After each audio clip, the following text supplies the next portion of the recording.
Welcome back to another exciting episode of Cyber Defense TV. I'm your host, Gary Malevsky, and the publisher of Cyber Defense Magazine. Sitting in my hot seat today is one adult and one doll. This is crazy but fun. We're going to talk IoT vulnerabilities.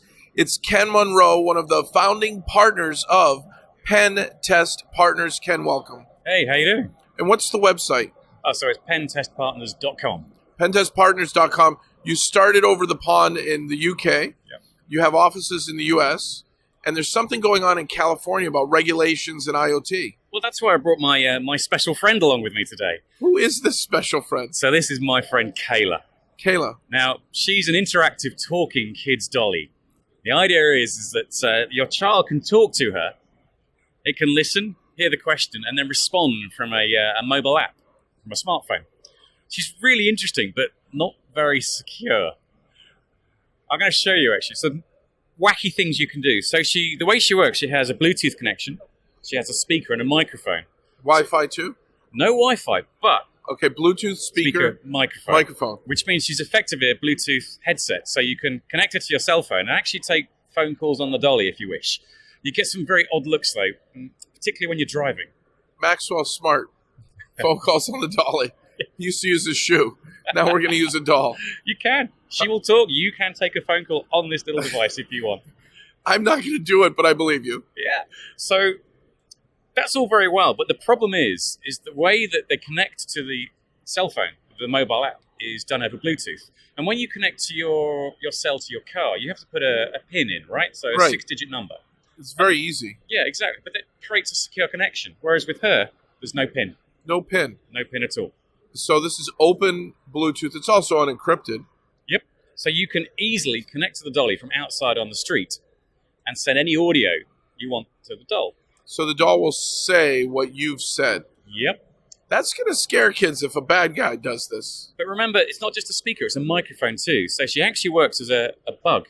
So someone on the street outside, so maybe 30, 40 yards, can listen to you and your child through your dolly. So if I bought this doll outside of the Pentagon, and I work at the Pentagon, and I bring it in the office just because I'm not going home till 4:59 p.m. today, typical hours, kidding. I'm going end of day, 8 p.m. for the hard workers at the Pentagon. That doll is eavesdropping. That's right. Someone could be outside. How far away do they have to be? Well, it's Bluetooth, so effective range is kind of 30 to maybe 40 yards tops. This happened years ago in the Pentagon with the little Furby doll, the little robot. Same story. No way. Yeah, well, but what he did is he just recorded whatever he heard, and then it could be played back later. So it was like just recording, and then, somebody gives you Furby or ships it to the wrong address or whatever. It sits in your room, he's recording, and then they ship it back, and they overheard your conversation. But this is even better. This is almost IoT future. Well, so history is maybe repeating itself. I want to show you something else that's really mad. Okay. So when I saw her in the store, on the box, it said that she was internet safe and child friendly. And I'm thinking, okay. So it also suggested that she had protective mechanisms so she couldn't swear. And of course, the hacker in me is thinking, I wonder, could I make this little innocent dolly swear like a docker? So what we did is we reverse engineered the mobile app. We found a database of swear words in there. So in order to not swear, she needs to know what a swear word is. Very so we found about 1,500 really unpleasant words in there. Interesting. And deleted them. So now she doesn't know what a swear word is, and we got her to swear like a docker all over again. And I've got her recorded for you. Let's have a little go. Kayla, so should we swear? Unbelievable. Crazy, right? Yes. So this innocent little smart kid's dolly can spy on you and your children and also swear at them. And this is available at all major retailers? Well, actually, things are getting better. So she was banned in Europe a little while ago. And I'm really pleased to see that actually the state of California has regulated recently. So Senate Bill 327 comes into effect on January 1st next year. And that makes reasonable security features mandatory for consumer IoT. And I was really pleased to see that the senator who introduced the bill actually quoted the work on my friend Kayla as one of the inspirations behind it.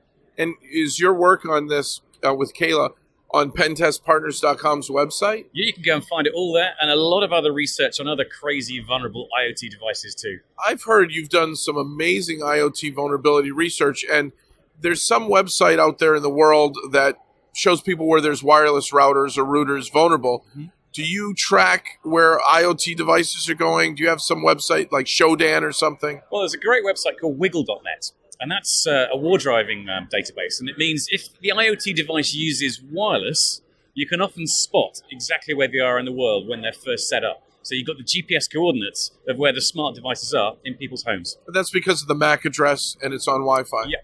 So there's really no privacy on open Wi-Fi or open Bluetooth. And then these IoT devices are everywhere. What about my refrigerator? What about my Nest?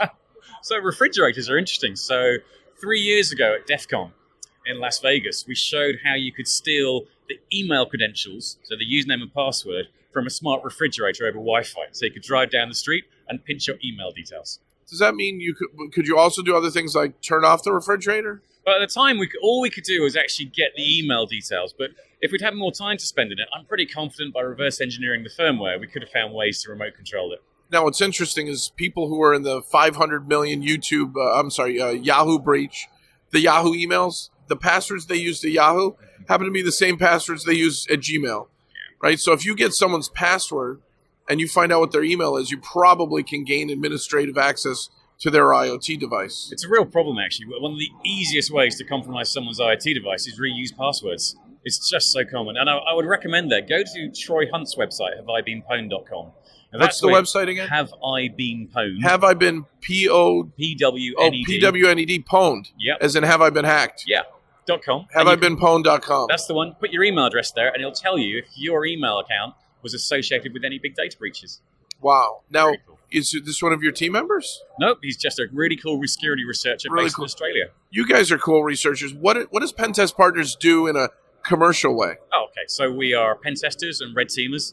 Unsurprisingly, we do a lot of work in financial services, but we also work where you find embedded devices. So we work with auto manufacturers, checking out their ECUs. We work with shipping and cruise lines, helping them make sure that the ship's nice and safe. And also, we've spent time recently working in aviation as well. How big is the team? You've got people in Manhattan, you've got people in the UK. Yeah, so we've got just over 100 in total, teams based between London and Manhattan. And we're spending a lot of time working over here now. What I've learned about your company based on my couple years getting to know you is that you guys are more creative and more different. So if someone wanted a real pen test, it would be going to you guys. If they really want to be broken into, you're going to find a way to do it. Well, we like to think outside the box. You might even ship them a doll. Yeah. Haven't done that yet, but that's a great idea. Excellent. So is there anything you want to tell our viewers that we haven't covered? Well, I just say, if you've got smart devices, if you've got IoT in your home, your house, just think about what might happen if it went wrong. Does it have a camera? Does it have a microphone? And how much do you need that device? Is it really important to you? Is it critical? Or is it just a nice to have? So if you're not certain about security, I would err on the side of caution. Don't need it. Don't buy it. That's excellent advice. Great hot seat. Folks, if you need a pen test, this is the group to do it with. They have just over 100 people doing it. PenTestPartners.com. Check them out. If you don't run a pen test with a great team, somebody's probably doing it right now. Some hacker's going to get in. So why not get one step ahead of the bad guys and then come back next time for another exciting episode of Cyber Defense TV. Thank you.